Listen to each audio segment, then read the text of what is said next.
L'industrie automobile est en pleine transformation. Et au cœur de cette mutation, le véhicule électrique s'impose comme un catalyseur de changement technologique, économique et géopolitique. Pour nous aider à décoder les grandes tendances à surveiller, les enjeux de fabrication et d'approvisionnement, et ce que cela pourrait signifier pour les transformateurs de polymères au Québec, on reçoit un observateur aguerri du secteur, M. Paul-Robert Raymond, journaliste spécialisé aux affaires et à l'automobile. On vous en parle dans moins de 30 secondes. Sortir du moule est une production d'Alliance Polymère Québec, un créneau d'excellence de la démarche Accord du ministère de l'Économie, de l'Innovation et de l'Énergie du Québec. Plongez avec nous dans le monde fascinant de l'industrie québécoise des plastiques et des matériaux composites. Restez connectés sur l'avenir de l'industrie. L'aventure commence maintenant avec votre animateur, Simon Chrétien. L'électrification des transports n'est plus une promesse d'avenir. Elle redessine déjà les chaînes de valeur industrielles, modifie les rapports de force entre régions du globe et pousse les fabricants à se réinventer. Des batteries aux matériaux allégés, en passant par les logiciels embarqués, tout change. Et vite. Mais comment ces mutations se traduisent-elles concrètement sur le terrain? Et surtout, qu'est-ce que ça signifie pour les manufacturiers d'ici, notamment dans l'industrie des polymères? Pour y voir plus clair, on a fait appel à un journaliste qui suit ces bouleversements de près depuis des années. Bonjour Paul-Robert Raymond, merci d'être avec nous aujourd'hui. Bonjour Simon, merci pour me recevoir. Ça fait très plaisir. C'est un honneur même d'avoir un chroniqueur automobile pour parler de véhicules électriques dans le domaine de l'industrie manufacturière de la plasturgie. Et je vais commencer par vous demander quelle est votre lecture actuelle de l'évolution du marché des véhicules automobiles. Profitons-en même pour comparer à essence versus électrique, autant au Canada qu'à l'international. J'ai quand même relevé quelques chiffres. Mettons, au Canada, là, à date, au troisième trimestre de 2025, il s'est vendu au total 1,4, à peu près 1,4 million à date du troisième trimestre 2025 contre 1,8 l'année passée à la même date. OK? Donc, globalement, là c'est tout confondu. Il y a quand même eu une baisse du nombre de véhicules. C'est sûr, d'à peu près de 21%. Cependant, le côté électrique et hybride rechargeable, là, oui, il y a eu une grosse baisse de 52%. Il y avait 128. Au troisième trimestre, 128 961. Puis là, l'année passée, c'était 271 000. Oh, quand même. Oui, mais là, il faut dire que l'année passée, ce qui était un peu... les ventes ont été un peu à la limite artificiellement augmenté en raison il y avait encore 5 000 $ du gouvernement fédéral. Et au Québec, il y avait encore 7 000 $. Puis c'est justement au Québec que ça en était vendu le plus. C'est toujours à peu près, je dirais, un peu moins de la moitié des véhicules électriques au Canada sont immatriculés au Québec. C'est quand même encore là beaucoup, un grand nombre. Oui, il y avait des bons rabais gouvernementaux. Fait que ce qui est arrivé, c'est que pour ça qu'à peu près, je vous dirais,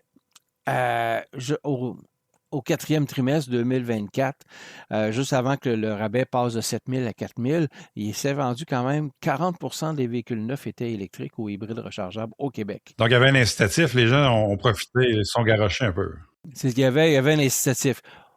Au Canada, c'est à peu près la moitié en termes de proportion, parce que c'est pas toutes les provinces qui avaient des incitatifs, même s'il y en avait quand même le 5000 qui était à la grandeur du Canada. Le 5000, on le sait, en janvier dernier, il est disparu et probablement qu'on ne le reverra pas. Donc ça, c'est... On va se croiser les doigts, mais je pense pas que le dernier budget n'a pas laissé reluire ça. Il n'a pas laissé grand place au retour de... Non, c'est ça. Et quand même, si on isole, mettons, les ventes au Canada de véhicules à essence ou diesel, il y a quand même eu une baisse aussi, là, c'est de 19%. À peu près. Il y avait 1,14 million en date du troisième trimestre 2025 contre 1,41 million l'année passée en même date. Donc, il y a quand même eu une baisse, puis globalement, les ventes de voitures à essence sont en déclin. Puis par contre, malgré ce on voit ici, le déclin de l'électrique, mondialement, l'électrique est quand même en croissance. Puis l'année passée, il y avait eu 17 millions d'unités qui avaient été vendues en électrique. Et on s'attend qu'il y en ait 21 points... c'est ça, il y avait 17 millions en 2024, puis on s'attend que ça va être un peu plus de 21 millions cette année. Puis le Canada a quand même dépassé le million de véhicules électriques vendus cette année, là, il y a quelques semaines. Là. Donc, depuis le début des ventes de véhicules électriques. Donc, c'est toujours en croissance, mais là, il y a un petit creux, il y a un creux de vague. Là. Puis, quand on parlait tantôt des rabais, on s'aperçoit aussi que peut-être certains véhicules, certaines marques, ça coûte quasiment moins cher de les acheter en ce moment, même s'il n'y a pas de rabais, que lorsqu'il y avait le gros rabais de 12 000 Bon, est-ce que c'était artificiellement gonflé? On ne sait pas, mais bon. Et de toute façon, anyway, globalement, le prix des véhicules électriques va baisser parce que les chimies de batterie, la batterie, ça baisse tout le temps, le prix de la batterie continuellement depuis le tout début. Là. Donc, il va y avoir un... On est proche, moi, je dirais, du point de rupture ou du point de... Comment ça, breaking point, là? Point de rupture, là, c'est ça, on est proche, là. Et plusieurs économistes, analystes disaient que c'était 2026-2027 était l'année où que ça arriverait kiff-kiff, là, par rapport au prix de véhicule à essence versus véhicule électrique. On assiste à une volonté croissante des États-Unis de rapatrier les principales chaînes d'approvisionnement. Selon vous, quels effets concrets ça va produire pour le secteur automobile qui est jusqu'à maintenant un peu affecté, mais ça a l'air à aller en croissance, là, et comment on peut envisager le futur? Oui, en effet. Ben là, on l'a déjà vu, là, déjà, il y a eu des annonces qui ont été faites, autant du côté chez General Motors que chez Stellantis. Donc, General Motors qui a arrêté la production de son fourgon Bright Drop, Chevrolet Bright Drop, qui, à mon avis, d'ailleurs, pour l'avoir essayé, c'est un excellent véhicule pour faire de la livraison. Là. C'est conçu pour ça, puis c'est conçu pour être bardassé et tout ça, là, très, très fonctionnel. C'est vraiment dommage parce qu'on voit beaucoup de compagnies de messagerie, on les voit sur la route, là, autant là, chez Nationex ou Intelcom, puis FedEx, Purolator même, donc qui utilise ce fourgon-là, puis qui est complètement électrique et quand même une grande autonomie. Là. Il peut faire à peu près 500 km dans les meilleures conditions. Mais quand même, le transport du poids, donc quand même, c'est assez efficace. Là. Quand même. Stellantis, ben là, qui ont annoncé qu'ils arrêtaient le Jeep Compass en Ontario au profit d'une usine en Illinois. Et là, justement, se font un peu tirer l'oreille par la ministre Mélanie Joly. Puis que, bon, là, c'est la nouvelle qui est sortie justement hier ou ce matin qui procédait à 1000 embauches pour une de ces usines en Ontario, alors que d'un autre côté, il en perdait 3000. À cause de la décision du Jeep Compass. Donc, il essaie peut-être de remettre le dentifrice dans le tube. Oui, c'est vrai. Mais on est déficitaire pareil en termes d'emploi en bout de ligne. C'est ça. Donc, c'est pour ça que je donne cette image-là. Bon, qu'est-ce que ça peut avoir comme impact? Bien, évidemment, là, toute la chaîne d'approvisionnement autour de ces usines-là, tous les petits fournisseurs qui peuvent fournir des pièces, puis Dieu sait que maintenant, l'industrie automobile se fie à justement toute cette chaîne de fournisseurs-là pour autant des pièces qui ont l'air banales en tant que telles, mais que dans le fond, les autres se donnent plus la peine de les faire eux-mêmes, et ils font faire par d'autres, puis probablement à des meilleures conditions là, économiques et tout ça. Donc, c'est pas, moi, à mon avis, c'est pas très, très encourageant pour les entreprises canadiennes ou québécoises, à moins que ces entreprises-là, puis j'allais parler d'autres entreprises dans d'autres milieux, mais qui pour leur production américaine, vont peut-être faire des alliances avec des producteurs américains ou des ateliers. Exemple, récemment, j'ai fait une entrevue avec Rig Crafter, qui est une compagnie de Québec, de Lévis, en fait, et qui produit toutes sortes d'outils d'assistance pour les camionneurs, donc pour les aider à moins forcer puis à ne pas se blesser, tout ça. Mais ce qu'ils veulent vendre aux États-Unis, ils peuvent plus vendre aux États-Unis parce que c'est imposé, même les achats de moins de 800 fait qu'ils sont obligés de se virer vers les États-Unis, vers des endroits où ils peuvent avoir des fournisseurs qui peuvent leur faire leurs outils, mais en sol américain. Et donc, c'est ça qui est un peu qui nous pend au bout du nez jusqu'à temps que, bon, est-ce que l'administration Trump est éternelle? J'espère que non, mais on ne sait pas. On ne sait pas ce qui va se passer. Mais donc, on va se croiser. C'est ça, donc c'est ma lecture. Mais pour le moment, c'est difficile de voir le futur puis voir l'économie. Donc, les industriels qui étaient habitués de fournir le marché automobile, il y a quand même une incertitude importante qui plane là, autour de ce marché-là, surtout par rapport au marché américain. Là. Il reste le marché européen, mais là, c'est un autre paire de manches là, de pénétrer ce marché-là. Oui, c'est un autre paire de manches, puis ça ne se dit pas non plus en criant ciseaux. Là. Ça ne se fait pas en criant ciseaux. Donc, t'es allé le marché européen, j'ai parlé de quelques entreprises, donc c'est sûr que j'ai un peu un regard global parce que, bon, je rencontre des autres entreprises autres que dans le milieu de l'automobile, puis ils disent tout, ben, là, il y a des certifications des fois dans certains milieux, dans ce qui peut être insecticides, pesticides, peu importe, ou il y a beaucoup d'étapes à franchir, puis ça peut prendre plusieurs années. Là. Ça peut prendre de 5, 6 à 7 ans, 8 ans là, avant de pouvoir dire OK, on commence à faire des ventes. Là. Effectivement, c'est un marché plus complexe et beaucoup plus réglementé. Ouais. Et comment, justement, cette stratégie américaine d'imposer des conditions sur l'origine des matériaux et le lieu de fabrication va redéfinir le jeu, on pourrait dire le jeu, là, la game, pour les fournisseurs canadiens, en particulier ceux du Québec?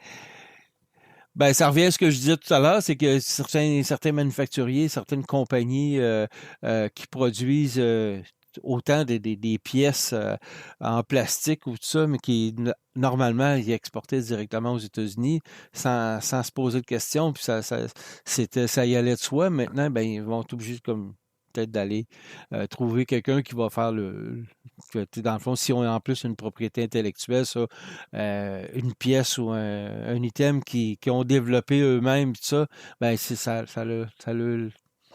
ils sont obligés un peu de peut-être de mettre de l'eau dans leur vin puis d'aller peut-être ailleurs, de voir aux États-Unis s'ils peuvent être produits pour pas justement trop être impactés. C'est ça qui est à licencier leurs produits, leurs brevets, la vente des licences ou pouvoir l'implanter autrement. Ouais. Et quels sont les impacts anticipés, justement, de la montée en puissance des constructeurs chinois? Parce que là, il y a le protectionnisme américain, mais il y a quand même les Chinois qui ont beaucoup évolué dans leur offre de véhicules. Puis on en entend de plus en plus parler des véhicules électriques chinois, puis qui visent à s'implanter en Amérique du Nord. Comment on doit voir venir cette opportunité-là ou ce risque-là, dépendamment quel bord on se place? Oui, c'est ça. Ben, on va faire juste un petit rappel historique. On s'en souvient que l'année dernière, alors qu'il était encore au pouvoir, Justin Trudeau avait imposé, en tout cas, il avait comme suivi un peu l'administration Biden sur le fait de taxer à 100% les produits chinois, donc les produits automobiles chinois, donc qui fait en sorte que même, tu sais, il ne serait pas aussi intéressant que s'il n'était pas taxé du tout. Et puis, ce qui fait en sorte que, bon, on est un peu protégé ici au Canada. Cependant, là, c'est sûr qu'il est question de peut-être lever cette taxe-là en totalité ou partiellement, je ne sais pas. Moi, j'ose espérer que ce soit peut-être partiellement, dans le sens qu'il y ait comme un petit quelque chose que ça rende ça un peu compétitif, mais sans trop, c'est sûr que si on enlève entièrement le 100%, ben on peut, moi à mon avis, on pourrait sonner le glas de l'industrie nord-américaine automobile, à tout le moins pour le véhicule électrique, parce que là, jamais on pourra, jamais les constructeurs nord-américains pourraient accoter le prix qui, hélas, en plus, est le résultat que c'est une industrie entièrement subventionnée en Chine. Là. Donc, c'est l'État chinois qui subventionne les constructeurs pour faire du dumping. Alors, c'est sûr que non, ça regarde pas bien, comme on dit. Mais si le gouvernement Carney dit, ben, essaie de négocier ça, puis dit, ben, il garde peut-être 25-50%, ben là, ça va peut-être mettre les véhicules chinois intéressants pour les consommateurs. C'est sûr que les consommateurs, ils gagneraient d'une certaine façon, mais c'est l'industrie qui ne gagnerait pas du tout. Là. Puis les véhicules chinois, ben, des fois, on a tendance à regarder ça de haut, mais je dirais, laissons le temps aller parce que peut-être qu'au bout de 5-6 ans, peut-être qu'on va avoir des surprises. Peut-être que ça va confirmer ce qu'on dit déjà. Ou peut-être que on va être surpris que, OK, ça dure un peu plus longtemps qu'on pouvait le On parle en croire. termes de qualité. Là, on déroge un peu du filet manufacturier québécois là, puis l'impact, mais il faut se poser la question quand même parce que les Chinois sont réputés dans le passé d'avoir fait des équipements pas chers, mais souvent de moindre qualité. Mais aujourd'hui, c'est plus nécessairement vrai. Ils sont capables d'accoter de la qualité avec un prix plus que compétitif, d'autant plus qu'ils sont subventionnés par le gouvernement chinois. En effet. Mais c'est ça. Donc, c'est sûr que moi, d'un autre côté aussi, il y en a qui militent pour avoir peut-être une réduction aussi par rapport aux produits européens, une réduction des tarifs, tout ça. Ça pourrait être intéressant parce que quand même, il y a des produits de qualité qui viennent de l'Europe. L'idée, c'est qu'à quelque part, c'est que le prix des véhicules électriques soit tout aussi intéressant, même encore plus intéressant que les véhicules à essence. Mais il reste que c'est une tendance qui s'amenuise. Les prix commencent s'amenuisent depuis de plus en plus chaque année parce que, bon, le coût des batteries a toujours baissé depuis le début. Là. Donc, avant, c'était 1000 $ US 1 kWh. Donc, maintenant, même, je dirais, c'est en bas de 100 $ US. Donc, on est totalement ailleurs. Là. C'est pour ça qu'il y a de plus en plus de grosses batteries dans les véhicules parce que ça revient moins cher du kilowattheure. La technologie s'améliore grandement et le coût réduit inversement proportionnel, si je comprends bien. Quand on regarde tout ça avec un recul puis qu'on met tout ça dans la balance, là, selon vous, est-ce que le marché de la construction des véhicules automobiles en Amérique du Nord et surtout pour nos manufacturiers canadiens, particulièrement québécois, est toujours d'intérêt? Est-ce que c'est toujours un marché pour eux sur lequel ils peuvent se fier pour développer leurs affaires ou sont peut-être mieux de se réorienter? Comment on peut voir le futur là-dessus? Je pense qu'il faudrait peut-être juste prévoir le pire des scénarios, c'est-à-dire peut-être dire, là, ça risque peut-être de s'effondrer ou pas. Je ne veux pas être pessimiste, mais il faudrait regarder ça. Si, par exemple, il y avait des ouvertures pour des manufacturiers québécois ou canadiens pour produire des pièces pour les constructeurs chinois ou européens, peut-être d'aller dans cette voie-là si on veut continuer à être dans l'automobile. Si c'est sûr qu'un manufacturier ici a une technologie ou à tout le moins un item qui est pratiquement tout seul à faire, tant mieux s'il est capable de tirer son épingle du jeu, mais il faudrait peut-être juste pas rester dans... Moi, en tout cas, à mon avis, il ne faudrait pas juste rester dans le marché nord-américain parce que, bon, on ne sait pas ce qui peut arriver. Là. En tout cas, c'est d'ouvrir ses horizons. Moi, je pense que c'est le conseil que je dirais, là, c'est d'essayer d'ouvrir ses horizons puis de voir comment on pourrait peut-être tirer notre épingle du jeu là, de ce côté-là. Est-ce que, puis là, je ne veux pas faire de politique, on a développé la filière batterie au Québec, on a entendu toutes sortes de choses, mais il y a encore beaucoup d'activités ou d'effervescence dans ce domaine-là. Est-ce que l'industrie de la plasturgie aurait un intérêt à s'intéresser, malgré le contexte, aux batteries? Parce qu'il y a quand même beaucoup de composantes de plastique ou de composites dans les batteries. Oui. Est-ce qu'il y a encore une opportunité pour les manufacturiers québécois d'aller vers ce secteur-là ou actuellement, ça ne vaut pas la peine de se rediriger vers ça? Moi, j'aurais plutôt tendance qu'il faudrait garder l'œil ouvert puis je dirais pas je pense pas qu'il faudrait acheter le bébé avec l'eau du bain, là. Dans le sens que c'est un domaine qui va être encore en croissance. Puis, peu importe, là, on subit peut-être un ressac à quelque part à cause de l'administration Trump, puis tout ça. Puis, bon, il y a des gens qui sont pas prêts encore à passer à l'électrique, puis qui voient 2035, mais n'oublions pas que 2035, ça va être dans 9 ans, là, à partir de janvier. Mais c'est souvent, moi, ça, ce que je voyais, c'est que le monde disait en 2035, là, quand on va vous courir après parce que vous avez une auto à gaz, c'est pas ça, là, c'est pas ça le problème. Là. L'affaire, c'est qu'il n'y avait plus de véhicules à essence, entièrement à essence ou simplement hybrides qui seraient vendus, mais que tout ce qui serait vendu, ce serait des véhicules électriques et des hybrides rechargeables, qui restent toujours quand même un véhicule à essence quelque part. Là. Moi, je dis, regarde, maintenant, l'hybride rechargeable a toujours sa place, à mon avis, là, parce que c'est une technologie qui permet d'avoir un peu une police d'assurance, surtout, là, mettons, si on va dans les régions un peu plus éloignées. Mettons, on sort des grands centres, là, puis là, je parle, sortir des grands centres, c'est vraiment plus loin, là, exemple, la Côte-Nord, le lac Saint-Jean, ben en haut, là, tout ça, mais dès que tu es autour des grands centres, même, mettons, Bas-Saint-Laurent, quelque part, il y a toujours une moyennée, mais bon. Mais il reste que un véhicule hybride rechargeable, c'est un peu la police d'assurance, que quand on est au bout de sa batterie, on a toujours un backup là, avec le moteur à essence. Là. Cela dit, il y a aussi d'ailleurs, on a appris hier là, qu'on s'en doutait depuis quelques semaines que le Ford a décidé d'arrêter son F-150 Lightning, mais que en fait, dans sa forme actuelle, c'est-à-dire 100% électrique à batterie, qui va faire plus un véhicule à autonomie prolongée. Puis ça, j'ai toujours dit, on n'a jamais compris, puis à peu près tous les chroniqueurs automobiles disent pas mal tous la même affaire. On n'a jamais compris pourquoi GM avait abandonné sa technologie Voltec pour la Chevrolet Volt, qui aurait pu être implantée dans plusieurs véhicules, dont notamment des pick-up et tout ça, des camionnettes. Et là, vous voyez, là, ça revient. Là. Stellantis devrait sortir en 2026 son fameux RAM 1500 REV, qui est un électrique avec un moteur, une génératrice.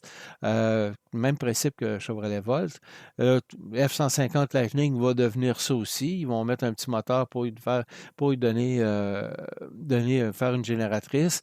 Donc, ça reste quand même un véhicule électrique. Mais moi, je disais que c'est ça qui serait l'idéal pour bien les gens à l'extérieur, comme je disais encore, la Côte-Nord ou la Gaspésie, là, plus loin, puis tout ça. Donc, qui a besoin d'avoir juste dire, OK, regarde, ma batterie tombe, elle va peut-être être à 80 ou 100 km. Après ça, le reste, j'ai de quoi pas mal pris, pour m'assurer Oui, c'est ça, pour recharger la batterie puis aller plus loin. Donc, c'est ça.